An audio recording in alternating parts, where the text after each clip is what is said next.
Hello welcome दोस्तों, स्वागत करता हूँ फिर से आप सबको आपके अपने इस चैनल में। तो गाइस जिस वीडियो के अंदर हम डिटेल्स में डिस्कस करेंगे बिटकॉइन के बारे में, साथ ही में हम यहाँ पर डिटेल्स में बात करेंगे कुछ ऐसे न्यूज़ेस के बारे में, जैसे कि बायबिट ने ऑलरेडी अपना मास्टर कार्ड लॉन्च कर दिया। तो उसके ऊपर पूरा डिटेल्स में इस वीडियो के अंदर डिस्कस करेंगे और बात करेंगे यहाँ पर नेक्स्ट बिटकॉइन के प्राइस के अंदर क्या मूवमेंट हमें देखने को मिल सकता है। तो ये सब चीज़ों को पूरा डिटेल्स में अगर आपको जानना है तो फिर इस वीडियो को बिना स्किप के पूरा एंड तक जरूर से देख लेना। बाकी अगर आप पहली बार चैनल पर विजिट करो, आई होप सो कि आपने ऑलरेडी चैनल को सब्सक्राइब भी कर दिया होगा। टेलीग्राम चैनल को भी ज्वाइन करना चाहते हो, लिंक मैंने डिस्क्रिप्शन में ऑलरेडी डाल दिया, वहां से जाके आप जरूर से ज्वाइन भी कर सकते हो। ठीक है, तो इस टाइम पे राइट नाउ हमें यहाँ पर बिटकॉइन के प्राइस के अंदर यहाँ पर ग्रेजुअली ये जो जोन था, इसी जोन से हमें प्राइस के अंदर थोड़ा ड्रॉप डाउन देखने को मिला।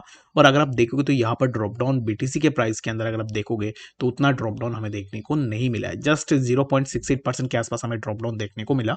बट यहाँ पर अगर आप बिटकॉइन के प्राइस के ड्रॉप डाउन और बाकी ऑल्ट्स के प्राइस के साथ कंपेयर करोगे तो हमें ऑल्ट्स के प्राइस के अंदर एक अच्छा सा ड्रॉप डाउन देखने को मिला है। तो इसके ऊपर पूरा डिटेल्स में यहाँ पर इस वीडियो के अंदर डिस्कस करेंगे और जानेंगे कि नेक्स्ट बिटकॉइन का मूवमेंट क्या हमें देखने को मिलेगा। और अभी इस टाइम पे जितना भी आपको यहाँ पर ड्रॉप डाउन देखने को मिला है ना, रीजन बिंग हमें ये जो ड्रॉप डाउन है ये ड्रॉप डाउन देखने को मिला है। रीजन बिंग प्राइस एक साइडवेज कंडीशन के अंदर मूव कर रहा था और उसके बाद हमें जो है प्राइस के अंदर थोड़ा ड्रॉप डाउन देखने को मिला।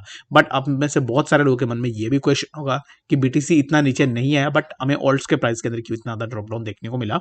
तो उसका आंसर भी आपको इस वीडियो के अंदर देखने को मिल जाएगा। ठीक है, तो अब इस टाइम पे बिटकॉइन के प्राइस ट्रेड कर रहा है 22,364 के आसपास एंड बीटीसी के लिए जस्ट है अब इसी जोन पे 22,419, ये जो जोन है इसी जोन पे बिटकॉइन के प्राइस के लिए एक रेजिस्टेंस हमें देखने को मिलेगा, जो कि ऑलरेडी यहां से हमें प्राइस के लिए मल्टीपल टाइम्स रेजिस्टेंसेस देखने को मिले हैं।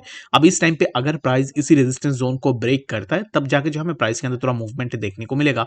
लाइक प्राइस जो हमें 23,153 एंड फर्दर हमें प्राइस के अंदर और भी थोड़ा मूवमेंट देखने को मिल सकता है।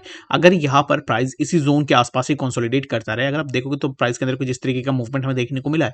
तो अब इस टाइम पे अगर प्राइस यहाँ पर इसी जोन को फिर से ब्रेक नहीं कर पाएगा ना, तो हमें प्राइस के अंदर और भी ड्रॉप डाउन देखने को मिलेगा, जो कि प्राइस हमें समवेयर अराउंड इसी जोन के आसपास देखने को मिल सकता है, जो कि है 21,929 के आसपास। तो इस टाइम पे राइट नाउ मैं यहाँ पर इतना तो नीचे नहीं सोच रहा हूँ कि एक्जैक्टली प्राइस हमें इसी जोन तक देखने को मिल जाए। बट यहाँ पर आपको ये चीज जरूर से ध्यान में रखनी है कि प्राइस अगर ऊपर जा रहा है तो फिर प्राइस इसी जोन को प्राइस को ब्रेक करना पड़ेगा। अगर प्राइस इसी जोन को ब्रेक नहीं कर पाता है तो हमें जो है ग्रेजुअली प्राइस के अंदर कुछ इस तरीके के ड्रॉप डाउन इसी जोन के आसपास देखने को मिल सकता है। इन शॉर्ट में अगर आपको कहूँ तो मेरे हिसाब से अभी इस टाइम पे बिटकॉइन के प्राइस एक साइडवेज में मूव करेगा, जो कि कुछ इस तरीके का मूवमेंट हमें देखने को मिलेगा। और ये जो रेजिस्टेंस जोन है इस जोन के आसपास ऑलरेडी आपने देखा भी होगा कि जब भी प्राइस इसी जोन पे जा रहा है तब हमें प्राइस के लिए रेजिस्टेंसेस देखने को मिल रहे हैं। तो अब इस टाइम पे फिर से प्राइस उसी जोन को जाके ही अप्रोच कर रहा है। तो यहाँ से रेजिस्टेंस लेता है तो प्राइस कुछ इस तरीके से साइडवेज में मूव करेगा और बार बार अगर इसी जोन को हिट करता है तो दैट मीन्स कि यहाँ से ब्रेकआउट लेके हमें प्राइस इसी जोन के आसपास भी देखने को मिल सकता है, जो कि 22,749 के आसपास हमें देखने को मिलेगा। होप्सो की बातें आपको डिटेल्स में समझ में आ गई होगी एंड यहाँ पर बिटकॉइन के प्राइस के लिए वही सेम चीज है, तो इसके कारण मैं बार बार आप लोगों के साथ ये डिस्कस नहीं करना चाहूंगा। जस्ट आपको इसी रेजिस्टेंस जोन को ही देखना है, जो कि है 22,442 के आसपास। ठीक है, तो चलिए फिर हम बात करते हैं न्यूज के बारे में। तो ऑलरेडी हमने यहाँ पर मॉर्निंग में भी डिस्कस किया था बायबिट के न्यूज को लेकर। तो अब इस टाइम पे देखोगे तो ऑलरेडी ये जो मास्टर कार्ड उन्होंने लॉन्च किया है बायबिट ने, तो अब इस टाइम पे इसके कारण हो सकता है कि हमें जो है बायबिट एक्सचेंज के तरफ से एक्चुअल में क्या है ना कि बायबिट ने अपना मास्टर कार्ड लॉन्च किया है, डजंट मीन कि मार्केट में इसके कारण हमें बहुत ज्यादा बूस्टअप देखने को मिलेगा।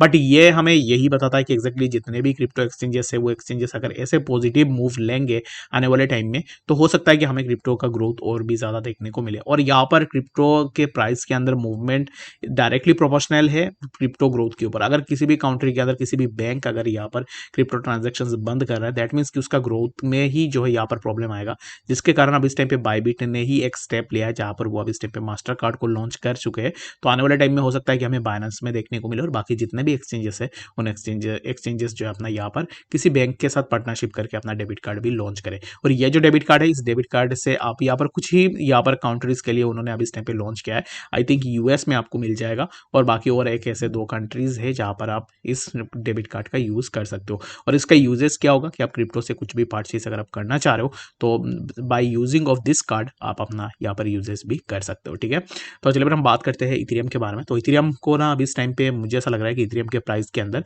थोड़ा हमें और भी ड्रॉप डाउन देखने को मिल सकता है। तो क्यों हमें देखने को ड्रॉप डाउन मिल सकता है उसके ऊपर हम डिटेल्स में बात करते हैं। और इथेरियम उसी जोन पे ही मूव कर रहा है। अगर आप देखोगे तो इथेरियम के प्राइस के अंदर ज्यादा ड्रॉप डाउन हमें देखने को नहीं मिला है।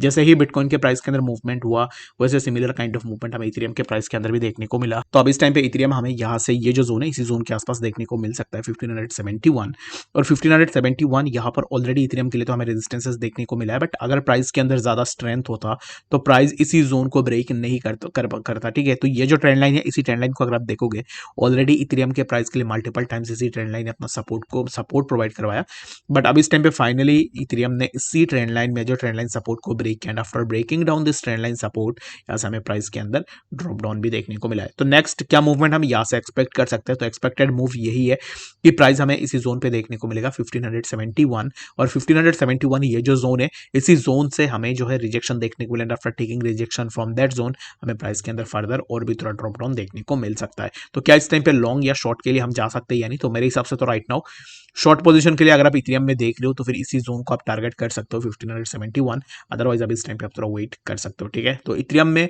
कुछ यहाँ पर ऐसे मूवमेंट्स आपको देखने को मिलेंगे क्योंकि प्राइस ऑलरेडी बहुत ज्यादा साइडवेज में चल चुका है, और यहाँ से जो हमें प्राइस के अंदर एक अपवर्ड मूवमेंट या फिर एक डाउन ट्रेंड हमें देखने को मिल सकता है, ठीक है। तो सिमिलर कुछ इस तरीके से एक ही कैंडल में प्राइस के अंदर मूवमेंट होगा, और जो जोन्स होंगे प्राइस के लिए, इथेरियम के प्राइस के लिए, ये होगा यहाँ पर लोअर जोन 1535, अगर नीचे आता है तो फिर इसी जोन तक ही आएगा, और अगर ऊपर जाता है तो फिर 1598 ये जो जोन है, इसी जोन के बीच में ही हमें प्राइस देखने को मिलेगा। तो यहाँ पर मैं अगर स्ट्रेट लाइन को ड्रॉ करूँ तो कुछ इस तरीके से जो है कैंडल में आपको मूवमेंट इथेरियम के प्राइस के अंदर देखने को मिल सकता है, ठीक है। तो इथेरियम में अगर आपने ऑलरेडी एंट्री ले लिया है तो राइट नाउ आप इस टाइम पे अपना प्रॉफिट को भी बुक कर सकते हो, क्योंकि जब भी किसी भी कॉइन के प्राइस इतना टाइम तक एक अगर साइडवेज कंडीशन के अंदर मूव करता है, एट ए टाइम जो है प्राइस के अंदर हमें ड्रॉप डाउन देखने को मिलता है। तो similar kind of drop down जो हमें इथेरियम के प्राइस के अंदर ड्रॉप डाउन या फिर अपवर्ड मूवमेंट, दोनों में से एक मूव हमें देखने को मिल सकता है इथेरियम के प्राइस के अंदर, ठीक है। होप सो कि आपको यहाँ पर इथेरियम के बारे में समझ में आ गया होगा कि एक्जैक्टली इथेरियम के प्राइस के अंदर क्या मूवमेंट हमें देखने को मिल सकता है। तो चलिए फिर हम बात करते हैं सबसे पहले बीएनबी कॉइन के बारे में। तो बीएनबी को भी अगर आप देखोगे अब इस टाइम पे $285 के आसपास हमें बीएनबी के प्राइस देखने को मिल रहा है। बीएनबी में हमें लगातार ड्रॉप डाउन देखने को मिल रहा है, और बीएनबी के प्राइस जब इसी जोन के आसपास मूव कर रहा था तब भी हमने बीएनबी को लेकर डिस्कस भी किया था और बताया था कि एक्जैक्टली बीएनबी के अंदर क्या मूवमेंट होगा। तो अब इस टाइम पे बीएनबी ऑलरेडी यहाँ पर ये जो जोन था 289.28, इसी जोन से हमें बीएनबी के लिए रेजिस्टेंस देखने को मिला। After taking resistance from that zone यहाँ से हमें बीएनबी के प्राइस के लिए ड्रॉप डाउन देखने को मिल रहा है। तो अब इस टाइम पे फॉर नाउ बीएनबी के लिए ना मैं आपको यही रिकमेंड करूंगा कि राइट नाउ इस टाइम पे आप वेट करो। बीएनबी 282 265 ये जो जोन से इन जोन के आसपास आप बीएनबी के अंदर अपना एकुमुलेशन कर सकते हो। बहुत सारे लोग पूछते हैं कि एक्जैक्टली बीएनबी में हम लॉन्ग टर्म के लिए कहां पर एंट्री ले, तो लॉन्ग टर्म के लिए बीएनबी उतना यहाँ पर सूटेबल नहीं रहेगा। रीजन बिंग बाइनेंस एक्सचेंज के ऊपर बहुत सारे ऐसे अब इस टाइम पे फॉल्ट्स हमें देखने को मिल रहे हैं। बाकी अगर आप लेना चाहते हो तो फिर यहाँ पर बैड चॉइस नहीं है, ले सकते हो, बट रिस्क जो है यहाँ पर बहुत ज्यादा रहेगा, ठीक है। मैं ये नहीं बोल रहा हूँ कि आपको यहाँ पर बीएनबी खत्म हो जाएगा, ये सब मैं जस्ट आपको यही बोल रहा हूँ कि मार्केट के अंदर अब इस टाइम पे जो भी फॉल्ट्स है, इस फॉल्ट्स के कारण हो सकता है कि बीएनबी के प्राइस के अंदर हमें फर्दर ड्रॉप डाउन देखने को मिले। तो अगर आप बीएनबी में एंट्री लेने का सोच रहे हो तो राइट नाउ लॉन्ग टर्म के लिए अगर आपका एंट्री है तो फिर आप 250 260 ये जो जोन से इन जोन्स के आसपास अपना एंट्री बना सकते हो। 250 260 इन द सेंस मैं ये बोल रहा हूँ आपको कि $250 या फिर $260 के आसपास अगर आप अपना एंट्री लेना चाहते हो तो फिर इन जोन्स के आसपास आप बीएनबी के अंदर अपना एंट्री ले सकते हो। अदरवाइज इस टाइम पे अगर आप यहाँ पर फ्यूचर ट्रेड करते हो तो फ्यूचर ट्रेड के लिए अब इस टाइम पे बीएनबी के प्राइस के लिए लॉन्ग के लिए तो इसी जोन को आपको कंसिडर करना है। 282.70 इसी जोन पे आप अपना लॉन्ग पोजीशन ओपन कर सकते हो, एंड अगर आप शॉर्ट करना चाह रहे हो तो शॉर्ट के लिए इसी जोन को आप देख सकते हो जो कि है 291.55 के आसपास, ठीक है। होप सो कि आपको यहाँ पर बात डिटेल्स में समझ में आ गई होगी। बाकी कोई बड़ा कंफ्यूजन है कमेंट सेक्शन के अंदर मुझे जरूर से बता सकते हो। मिलते हैं नेक्स्ट इन्फॉर्मेटिव अपडेट्स के साथ, तब तक के लिए गुड बाय।